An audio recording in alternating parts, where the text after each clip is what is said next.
तो मूवी की शुरुआत होती है इस जोकर मास्क पहने 10 साल के माइकल से, जो अपने चूहे के साथ खेल रहा था। माइकल के घर में उसकी मॉम एमा और एमा का ही बॉयफ्रेंड रॉनी भी रहता था। रॉनी के गंजेड़ी होने की वजह से एमा को एक क्लब में डांसर का काम करना पड़ता था।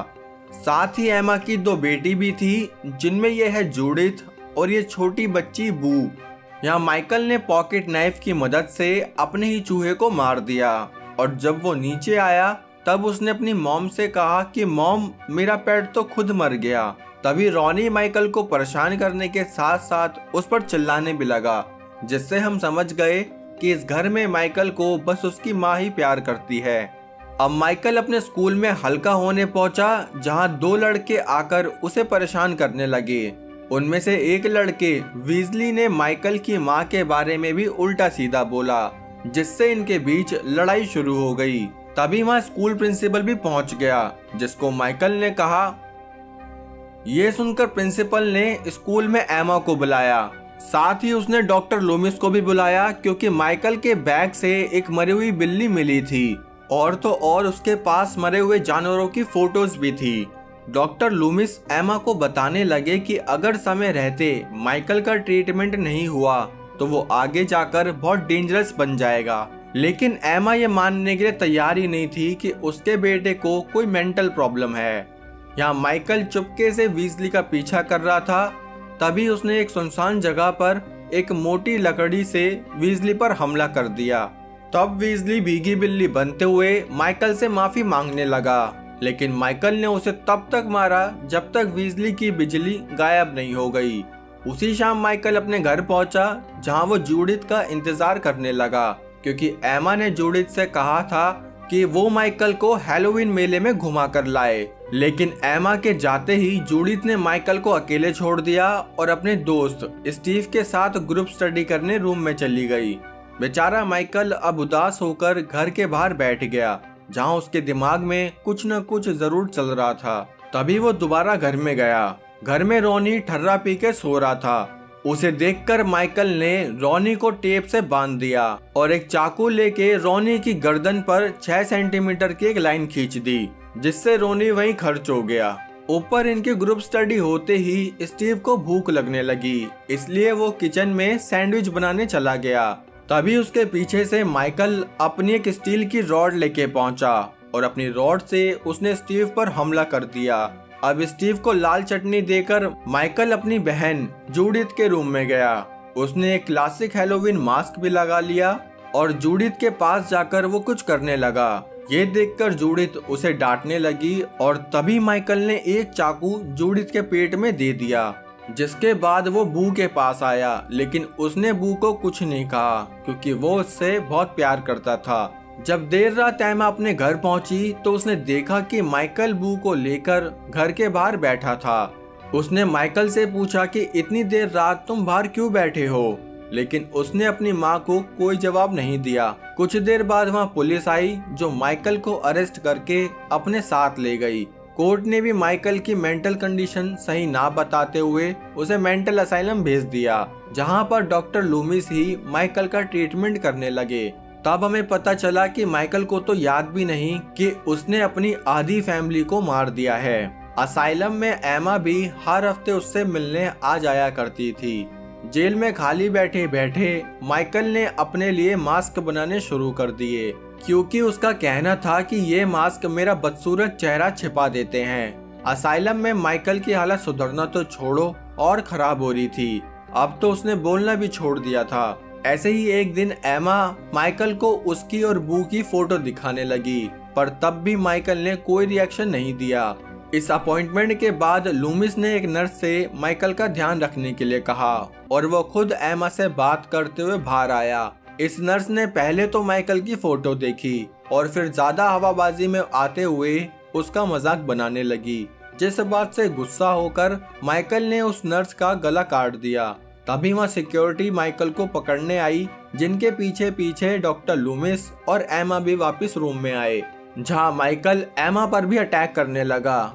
इस घटना से एमा बहुत सदमे में चली गई। वो सोचने लगी कि शायद उसकी ही परवरिश में कुछ कमी थी जो माइकल ऐसा बन गया। इस बात से एमा इतनी टूट गई कि उसने खुद को ही गोली मार ली। अब यहाँ से कहानी 15 साल आगे आई, जहाँ माइकल के बालों के साथ साथ उसकी लंबाई भी बढ़ गई थी। इतने सालों में माइकल ने बहुत सारे मास्क बना लिए थे। एक दिन ये गार्ड्स माइकल को लेके डॉक्टर लूमिस के पास पहुंचे, जहाँ लूमिस ने कहा कि माइकल, तुमने 15 साल से एक शब्द भी नहीं बोला, इसलिए अब तुम्हारे ट्रीटमेंट से तो मैं हाथ जोड़ता हूँ। लूमिस उसका ट्रीटमेंट बंद करके वहाँ से चला गया। उसी रात माइकल अपने मास्क बनाने में बिजी था कि तभी 2 सिक्योरिटी गार्ड एक फीमेल पेशेंट को माइकल के रूम में ले आए, जहाँ वो उसके साथ बदतमीजी करने लगे। माइकल को इस बात से कोई फर्क नहीं पड़ रहा था, लेकिन जैसे ही उन गार्ड्स ने माइकल के मास्क छेड़े, फिर माइकल ने उन गार्ड्स की पूरी जिंदगी ही छेड़ दी। इतने में यहाँ स्माइल पहुंचा, जो माइकल का पिछले 15 साल से ख्याल रख रहा था। इस्माइल ने देखा कि चारों तरफ लाशें ही लाशें पड़ी हुई हैं। तभी वहाँ माइकल आ गया। इस्माइल डरते हुए माइकल को ही हथकड़ी लगाने लगा। तभी माइकल ने इस्माइल को पकड़ा और उसे मारते हुए उसके चेहरे पर एक टीवी फोड़ दिया। इस्माइल को मारने के बाद माइकल असाइलम से भाग चुका था, जिसकी खबर डॉक्टर लूमिस को भी लग गई और वो भी माइकल को पकड़ने के लिए निकल गए। यहाँ माइकल एक ट्रक स्टॉप पर पहुंचा, जहां एक हल्के होते हुए ड्राइवर को उसने इतना मारा कि उस ड्राइवर को सांस लेना भी भारी पड़ने लगा। माइकल ने ड्राइवर को खत्म करके उसके कपड़े ले लिए। अगली सुबह हैलोवीन के दिन 17 साल की लॉरी अपने स्कूल के लिए निकल रही थी। तभी उसके एक रियल एस्टेट फादर ने उसको एक एनवेलप मेयर हाउस में डालने के लिए कहा। और दोस्तों, मेयर हाउस और किसी का नहीं बल्कि माइकल का ही घर था। अब इस लॉरी का माइकल से क्या कनेक्शन है दोस्तों, वो आपको आगे पता चलेगा। खैर, बैक टू स्टोरी।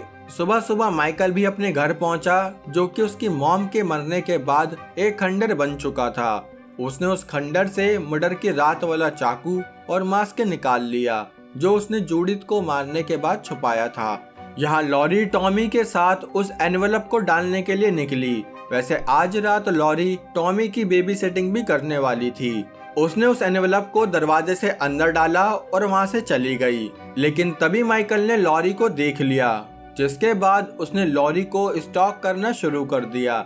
स्कूल में लॉरी की 2 फ्रेंड एनी और लिंडा भी थी, जिनका आज अपने मेल दोस्तों के साथ ग्रुप स्टडी का प्लान था। अब ये तीनों स्कूल से घर जाने लगी, जहाँ माइकल अभी भी लॉरी पर अपनी नजर गड़ाकर बैठा था। अब हैलोवीन की रात थी, तो कुछ अलग करने के लिए लिंडा अपने दोस्त बॉब के साथ लूडो खेलने मायर हाउस में पहुंची, जहां माइकल ने भी इन्हें अपनी खोली में आते हुए देख लिया। जब इन दोनों की गेम खत्म हुई तो बॉब नीचे फ्लोर पर बियर लेने चला गया। उसने सोचा कि क्यों ना लिंडा के साथ थोड़ी मस्ती की जाए, इसलिए वो उसे डराने के लिए चद्दर ओढ़कर ऊपर के रास्ते आने लगा। लेकिन तभी बीच रास्ते में माइकल ने बॉब को पकड़कर उसे मार दिया, जिसके बाद वो खुद चद्दर ओढ़कर लिंडा के लिए बियर लेके पहुंचा, जहां उसने लिंडा को भी मार दिया। इधर लॉरी अपने पेरेंट्स के साथ बैठकर एनी का इंतजार कर रही थी, ताकि वो दोनों फिर बेबी सिटिंग के लिए निकल जाए। तभी वहाँ एनी आई और ये दोनों बेबी सिटिंग करने चली गईं। उनके जाते ही माइकल ने पहले तो लॉरी के बाप को मारा और फिर उसने अंदर जाकर लॉरी की माँ की गर्दन तोड़ दी। यहाँ लॉरी टॉमी के घर पहुंची और एनी लिंसी नाम की लड़की के घर पहुंची। लेकिन आज रात एनी का भी अलग ही प्लान था। असल में एग्जाम पास आने की वजह से एनी को अपने बेस्ट फ्रेंड पॉल के साथ कुछ डाउट सॉल्व करने थे, जिसके लिए वो लिंसी को लॉरी के पास छोड़कर चली गई। अब इनकी डाउट सॉल्विंग क्लास चली रही थी कि तभी वहाँ माइकल पहुंच गया और उसने पॉल और एनी का प्रैक्टिकल एग्जाम ले लिया, जिसमें ये दोनों ही फेल हो गए। यहाँ डॉक्टर लूमिस शेरिफ के पास जाकर उसे समझाने लगे कि माइकल शहर में खुलेआम घूम रहा है और जहाँ तक है वो इस शहर में अपनी सबसे छोटी बहन बू को मारने आया होगा, इसलिए हमें कैसे भी करके उसे रोकना ही होगा। ये सुनकर शेरिफ ने लॉरी के घर कॉल किया, लेकिन वो फोन किसी ने नहीं उठाया। अब ये दोनों माइकल को पकड़ने निकले, तब हमें पता चला कि एमा के मरने के बाद शेरिफ ने बू को एक अनाथ आश्रम में छोड़ दिया था, जहाँ 3 महीने बाद बू को एक कपल ने गोद ले लिया और ये बू और कोई नहीं बल्कि लॉरी ही है। जिसके पीछे माइकल नहा धोकर पड़ा है। यहाँ कुछ देर बाद लॉरी लिंसी को उसके घर वापस छोड़ने आई, जहाँ पॉल की बॉडी छत से टंगी हुई थी और एनी की बॉडी को वो मत देखो। ये देखकर लिंसी तो यहाँ से भाग गई, लेकिन माइकल ने लॉरी पर अटैक कर दिया।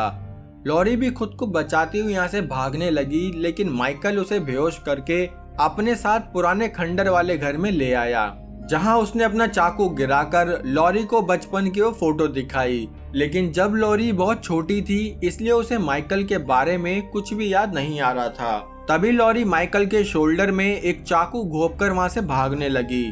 खोली से निकलकर वो बैकयार्ड की तरफ चली गई, जहां माइकल भी उसका पीछा कर रहा था और उसने लॉरी को ढूंढ भी लिया।